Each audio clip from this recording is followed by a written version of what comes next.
नवी मुंबई आंतरराष्ट्रीय विमानतळास लोकनेते स्वर्गीय दिबा पाटील यांचे नाव देण्यात यावे या न्याय्य मागणीसाठी दिबा पाटील प्रेमी नामकरण संघर्ष समितीने आज शुक्रवार दिनांक 3 जुलै रोजी सकाळी 11 वाजता लक्ष्मण नारायण मंदिर, कोल्ली, पनवेल येथे पत्रकार परिषद घेऊन 8 जुलै रोजी विधिमंडळावर भव्य मोर्चा काढण्यात येणार असल्याचे जाहीर केले. दिबा प्रेमी नामकरण समितीच्या वतीनं सहर्ष स्वागत करतो. आजच्या दिनाच्या औचित्य साधून आपणाशी संवाद साधण्याकरिता माननीय बालाराम पाटील साहेब यांच्या विनंतीवरून पत्रकार परिषद बोलावले आहे. आपणा सर्वांना ठाऊक आहे की सोमटणे गावातील 27 वर्षीय तरुणी रश्मिता कोपेका हिनं आमरण उपोषण करून लोकनेते दिबा पाटील साहेबांच्या नामकरणासंदर्भात रिंगाणलेल्या आंदोलनाला संजीवनी आणि गेली 5 दिवस तिनं चिंचपाडा ब्रिजखाली आमरण उपोषण केलं. आणि पुढे सांगायचं म्हणजे तिच्या मनाविरोधात तिला ऍडमिट केले असले तरी हॉस्पिटलमध्ये सुद्धा सलाईन चालू असले तरी तिनं आमरण उपोषण सुरू ठेवलं आहे. अद्याप तिने अन्नाचा कण घेतला नाही, ज्यूस नाही, पाणी नाही. डॉक्टरांच्या अहवालानुसार अजूनही तिची शरीरातील पाण्याची पातळी कमीच आहे. आपण सर्व तिच्या प्रकृतीला आराम मिळावा म्हणून शुभेच्छा इथं व्यक्त करीत आहोत. या दरम्यान सर्व समाज बांधव, विविध संघटना, कलाकार संघटना असतील, गावच्या पंच कमिटी असतील, यांनी मुंबईत आंदोलन काढण्याचा एक सल्ला दिला. काहींच्या मध्ये नवी मुंबई एअरपोर्टवर मोर्चा काढावा असंही सुचवलं गेलं. मात्र हाय सिक्युरिटीच्या कारणामुळं आपल्याला कुठेतरी आधीच बंदिस्त करतील आणि आंदोलनाचा फज्जा उडेल या कारणास्तव सन्माननीय बालाराम पाटील साहेब असतील, खासदार बाळाबाबा असतील, भावनाताई असतील, आम्ही सर्व मंडळी एक निर्णय घेतला की नवी मुंबईत जायचं आहे, नवी मुंबई मार्गे. त्या संदर्भात माननीय पाटील साहेब आपल्याला सविस्तर माहिती देतील. त्यामागची फक्त पार्श्वभूमी सांगण्यासाठी आणि अनावधानाने आपल्या हातात प्रेस नोट आहे, तिच्या पान नंबर 2 वर पहिल्या लाईन मध्ये महाविकास आघाडी झालेला आहे. तर ते कृपया ही जी माहिती आहे, कारण आघाडी सरकारच्या काळात सर्वांनी आंदोलन केली हे आपल्याला ध्यानात आहे. युती सरकारच्या काळात 2 मुख्यमंत्री बदलले पण एकही आंदोलन नाही. याची आम्हाला खंत आहे. तर तेवढी कृपया दुरुस्ती करून घ्यावी. झालेल्या चुकीबद्दल मी दिलगिरी व्यक्त करतो आणि आपण वृत्तांकनाची चूक करणार नाही अशी अपेक्षा करून मी पुढील सूत्र माननीय बालाराम पाटील साहेब यांच्याकडे सुपूर्द करत आहे. या ठिकाणी येत्या 8 तारखेला पनवेल स्थित जो नवी मुंबई आंतरराष्ट्रीय विमानतळ जो आपल्या सगळ्यांच्या दिवा पाटील आंतरराष्ट्रीय विमान आहे त्या विमानतळाला आदरणीय दिबा पाटील साहेबांचं नाव द्यावं या मागणीसाठी या परिसरातल्या दिबा प्रेमींचा मोर्चा आपण महाराष्ट्राचं विधिमंडळाचं अधिवेशन चालू आहे त्या अधिवेशनावर न्यायला मागतोय आणि त्या दृष्टीनं या मोर्चाला आपण आपल्या प्रतिष्ठित माध्यमातून प्रसिद्धी द्यावी आणि आम्हाला सहकार्य करावं ही विनंती करायला आपल्याला आमंत्रित केलेलं आहे. आपणा सर्व पत्रकार बांधवांचं माझ्या साऱ्या सहकारी बंधू भगिनींचं या ठिकाणी मनापासून स्वागत करतो. 4 ऑक्टोबर रोजी विमानतळ सुरू होण्यापूर्वी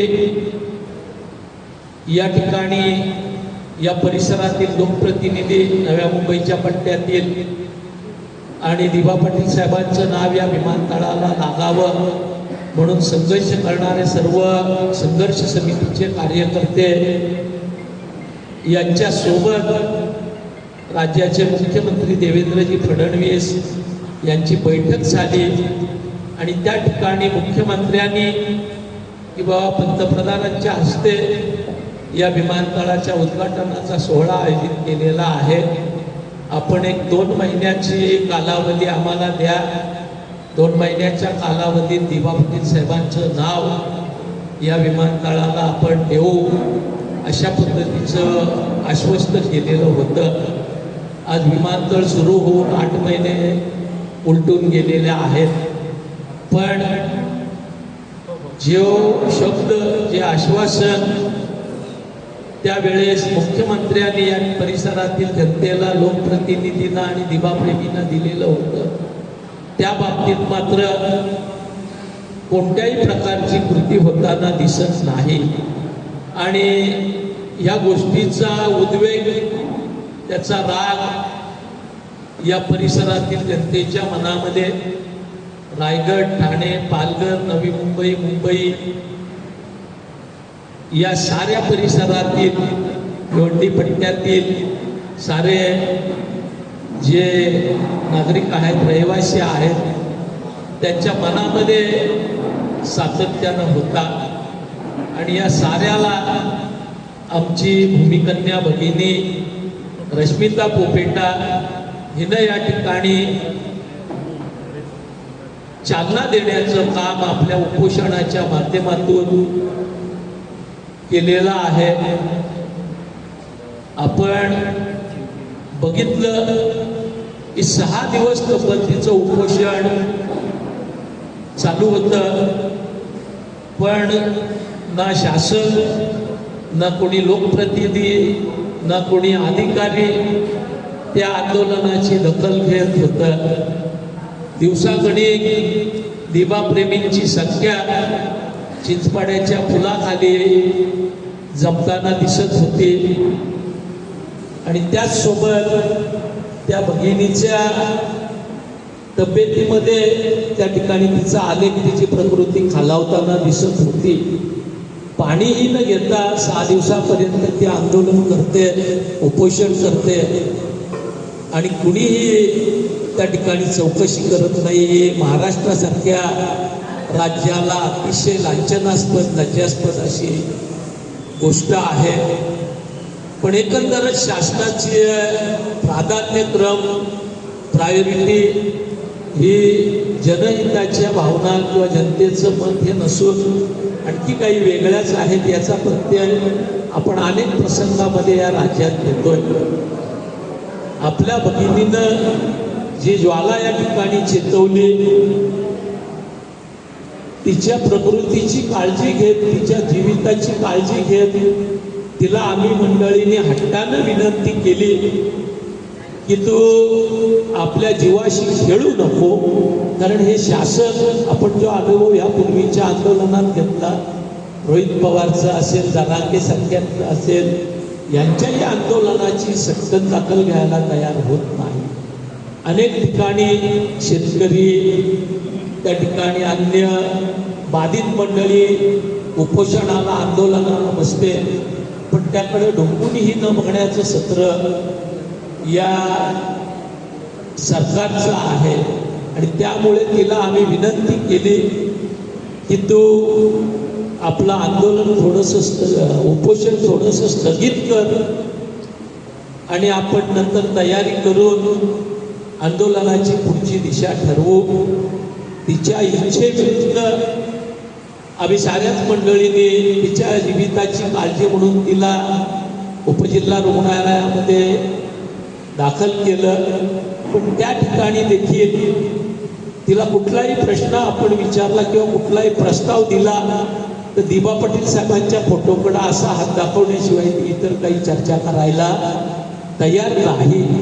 आजही उपजिल्हा रुग्णालयामध्ये देखील ती आपल्या उपोषणावर अविचल आहे. ती पाणी घेत नाही, अन्नाचा तर विषयच नाही. फक्त तिच्या शरीराची हानी जी झालेली होती त्या दृष्टीनं वेळीच थोडंसं सलाईन वगैरे लावणं गरजेचं होतं, काही तपासण्या करणं गरजेचं होतं. त्या इसेन्शियल गोष्टीला तिनं कशी तरी संमती दिली. पण आजही तिचं उपोषण तिने तिथं कंटिन्यू केलेलं आहे. आणि म्हणून आम्ही साऱ्या मंडळीने या ठिकाणी काम करणाऱ्या साऱ्या तरुण सहकार्यांनी, परिसरातल्या साऱ्या मंडळींनी आणि आमच्या साऱ्या सहकार्यांनी एक निर्णय घेतला की आपण या ठिकाणी विधिमंडळाचं अधिवेशन चालू आहे तर अधिवेशनावर धडक मारूया. आणि मुख्यमंत्र्यांना त्यांनी जी 2 महिन्याची टाईम लिमिट दिलेली होती, या ठिकाणच्या स्थानिकांना, प्रकल्पग्रस्तांना, नागरिकांना, दिवाप्रेमींना त्याची आठवण देऊया अशा प्रकारचा निर्णय त्या ठिकाणी चिंचपाड्याला त्या दिवशी घेतला. खरं तर आम्ही हे आंदोलन 6 तारखेला करायचं ठरवलं होतं, पण 6, 7 या दोनही तारखा काहीशा अडचणी असल्यामुळे बदलून 8 तारखेला सकाळी 10 वाजता आम्ही मंडळी पनवेल स्थित छत्रपती शिवरायांच्या अश्वारूढ पुतळ्यापासून त्या ठिकाणी या आंदोलनाला रश्मिता कोपेटा हिच्या हस्ते छत्रपती शिवरायांच्या पुतळ्याला पुष्पहार अर्पण करून त्या ठिकाणी श्रीफळ वाढवून सुरुवात करणार आहोत. तदनंतर डॉक्टर बाबासाहेब आंबेडकरांना अभिवादन करून हा मोर्चा विधिमंडळाच्या दिशेनं कूच करेल. एस.टी. स्टँड, त्याच्यानंतर गार्डन हॉटेल नाक्यापासून सरळ निघून त्या ठिकाणी किया शोरूम जवळून कामोट्याकडे वळण मारून कामोट्याच्या ब्रिजवरून त्या ठिकाणी MGM हॉस्पिटल सर्कल आणि तदनंतर कळंबोली, कामोटे, खारघर, CPD, सातपाडा, वाशी असं मार्गक्रमण करत आम्ही मंडळी हे आंदोलन, हा मोर्चा महाराष्ट्राच्या विधिमंडळाकडे नेणार आहोत. मोर्चेकऱ्यांची दुपारची भोजनाची आणि विसाव्याची व्यवस्था सातपाडा दत्त मंदिर या ठिकाणी केलेली आहे. 1 तास त्या ठिकाणी भोजन आणि विसावा घेतल्यानंतर पुन्हा मुंबईच्या दिशेनं आम्ही कूच करू आणि मानखुर्द आणि चेंबूरच्या दरम्यान त्या ठिकाणी रास्तीची वस्ती करून दुसऱ्या दिवशी आझाद मैदानापर्यंत धडक मारण्याचा आमचा मानस आहे. साधारण 12 ते 15 हजार मोर्चेकरी या अतिशय अल्पकाळामध्ये घाईनं आयोजित केलेल्या मोर्चामध्ये सहभागी होतील असा विश्वास आम्हा साऱ्यांनाच आहे. त्या दृष्टीनं उरण तालुक्यामध्ये आमचे सहकारी गावागावामध्ये बैठका गेल्या 3 दिवसापासून घेत आहेत. कालपासून पनवेल तालुक्याच्या गावागावांमध्ये या बैठका सुरू झालेल्या आहेत. अनेक संघटना, अनेक मंडळं, अनेक ठिकाणचे ग्रामस्थ, अनेक ठिकाणची लोक या मोर्चामध्ये आम्ही सहभागी होत आहोत म्हणून आम्हाला त्या ठिकाणी संपर्क करून सांगतायत. आम्ही मंडळी रायगड जिल्ह्यातील मंडळींनाही या आंदोलनाच्या दृष्टीनं विनंती करणार आहोत आणि सर्व दिबाप्रेमींच्या माध्यमातून हा मोर्चा महाराष्ट्राच्या विधिमंडळापर्यंत नेऊन मुख्यमंत्र्यांना, शासनाला त्यांच्या आश्वासनाची, त्यांच्या वचनाची, त्यांच्या शब्दाची आठवण करून देऊन लवकरात लवकर हे नामकरण प्रत्यक्षात येईल आणि साऱ्यांच्या हृदयामध्ये जे आहे, साऱ्यांच्या जे स्वप्न आहे की नवी मुंबई आंतरराष्ट्रीय विमानतळाऐवजी दिबा पाटील आंतरराष्ट्रीय विमानतळ हे नाव या विमानतळाला लागेल, त्या दिशेनं आम्ही हा प्रयत्न करतोय. आपल्या प्रसार माध्यमातून, वर्तमानपत्रातून, आपल्या चॅनलवरून आपण ह्या आंदोलनाला प्रसिद्धी द्यावी अशी आपल्याला आमची विनंती आहे. एक तरुणी किती चांगल्या पद्धतीनं एखाद्या विषयाला त्या ठिकाणी न्याय देऊ शकते किंवा गती मिळवून देऊ शकते याचं उदाहरण रश्मिता पोपेटानं आपल्या ठाम वागण्यानं या ठिकाणी दाखवून दिलेला आहे. आपल्या माध्यमातून या ठिकाणच्या रहिवाशांना पनवेल, उरण तालुका असेल, नवी मुंबई असेल, पालघर, ठाणे, भिवंडी पट्टा असेल, मुंबईतील समाज बांधव असतील, त्याचसोबत रायगड जिल्ह्यातील सारे दिवाप्रेमी असतील, समाज बांधव असतील, या साऱ्यांनाच मी विनंती करतो की या आंदोलनामध्ये आपण अतिशय मोठ्या संख्येनं सहभागी व्हावं आणि शासनाच्या आश्वासनाची, कारण ज्या गोष्टी या नामकरणासाठी करणं गरजेचं आहे त्या साऱ्या गोष्टी उद्धव ठाकरे साहेबांच्या शेवटच्या कालखंडात, तदनंतर एकनाथ शिंदे मुख्यमंत्री झाल्यानंतर त्यांनी शासन निर्णय करणं, महाराष्ट्राच्या विधानसभा, विधान परिषदेचे ठराव करणं, या गोष्टीची पूर्तता होऊन आज अनेक वर्ष झालेली आहे. विमानतळ सुरू होऊन आज 9 महिने व्हायला आलेले आहेत. पण ज्या भूमीमध्ये हे विमानतळ उभं राहिलं त्या भूमिपुत्रांची, त्या स्थानिकांची, त्या ठिकाणाच्या समाजाची काय भूमिका आहे, काय मागणी आहे, काय समाज मानस आहे, ह्याकडं मात्र सत्ताधारी विमानतळ चालू झाल्यानंतर लक्ष द्यायला तयार नाही.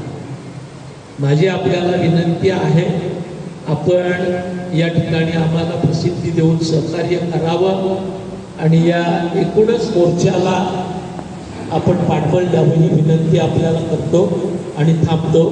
जय जय महाराष्ट्र. धन्यवाद. अप्पा बारणे आले होते तेव्हा अनावधानाने ते सुद्धा दिबा पाटील साहेबांचे सुपुत्र अतुल पाटील सुद्धा आले होते.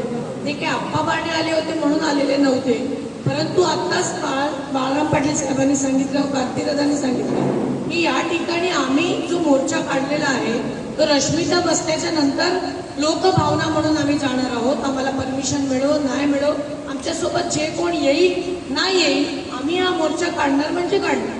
निश्चितपणे पक्षाचा ह्या संपूर्ण मोर्चाला, या आंदोलनाला पाठिंबा आहे आणि याच्यामध्ये फक्त पनवेल उदाहरण नाही तर पनवेलच्या व्यतिरिक्त आपण पेठ, सुधागड, पाली या विभागातून देखील अनेक सारे कार्यकर्ते, सर्वसामान्य माणसं जी आहेत जी ह्या विषयाला समर्थन देत आहेत, ते सर्व ग्रामस्थ, स्थानिक भूमिपुत्र याच्यामध्ये समावेश करून घेणार आहे. रोह्यापासून इथे लोक आपल्याला पाहायला मिळतील जे याच्यामध्ये समाविष्ट होणार आहेत. साहेबांशी आमची चर्चा झालेली आहे. आम्ही जो काही मोर्चा काढतो त्या संदर्भात पण आम्ही सांगितलेलं आहे. आमचे खासदार बाळामामा यांनीही त्यांच्याशी चर्चा केलेली आहे. आमचा या मोर्चाला पाठिंबा आहे. वेळ पडेल तेव्हा साहेब त्या संबंधात जेव्हा ही सगळेजण म्हणतील किंवा आम्ही डेलिगेशन म्हणून त्यांच्याकडे जाऊ तेव्हा योग्य ती भूमिका घेतली. या मोर्चामध्ये उरण पनवेलचे शिवसैनिक सहभागी होतील, पण मुंबईला मोर्चा फुटल्यानंतर त्या ठिकाणी शिवसेनेचे आमदार सुद्धा सहभागी होतील. आम्ही विषय उद्धवजींकडे घेतलेला आहे. उद्धवजींनी काही आमदारांना सूचना दिलेल्या आहेत की हा अधिवेशनामध्ये सुद्धा मुद्दा आपण उपस्थित करा, कारण ह्या नावाला दिरंगाई का होतो आणि दिरंगाई नक्की कोण करतो हा विषय अतिशय आपण म्हटलं तर त्यावेळेस आपल्याला माहिती आहे की बाळासाहेबांचं नाव दिलं होतं. बाळासाहेबांचं नाव उद्धवजींनी स्वतः तो नाव कमी करून दिबांचं नाव दिलं. दिबांचं नाव देण्यासाठी भाजप सरकार का वेळ घालवतो यासाठी रस्त्यावर तर आपण लढाई लढूच, पण अधिवेशनाच्या माध्यमातून सुद्धा काही आमदार शिवसेनेचे त्या ठिकाणी चर्चा घडवतो. मी सर्व पनवेल उरण नवी मुंबईतील युवकांना आवाहन करेन का सन्माननीय लोकनेते दिबा पाटील साहेबांचा नाव लावण्यासाठी आपण या मोर्चामध्ये प्रचंड संख्येने सहभागी व्हा. आणि काँग्रेस पक्षाच्या वतीने सुद्धा परवाच आमचे प्रदेशाध्यक्ष हर्षवर्धन सपकाळ साहेब यांनी प्रेस कॉन्फरन्स घेऊन काँग्रेसचा पूर्ण पाठिंबा या मोर्चासाठी या आंदोलनासाठी असणारे निश्चित केले. कालपासून आपल्या शेतकरी कामगार पक्षाच्या अर्बन गाव बैठकी चालू झालेल्या आहेत. आज शहरी विभागामध्ये बैठका होणार आहेत. तरी जास्तीत जास्त महिला वर्गाने या आंदोलनात सहभागी व्हावे याच्यासाठी सर्वांना आवाहन करण्यात येत आहे. तरी भरपूर ठिकाणाहून भिवंडी बदलापूर बऱ्याच ठिकाणाहून महिला वर्ग या आंदोलनात सहभागी होते.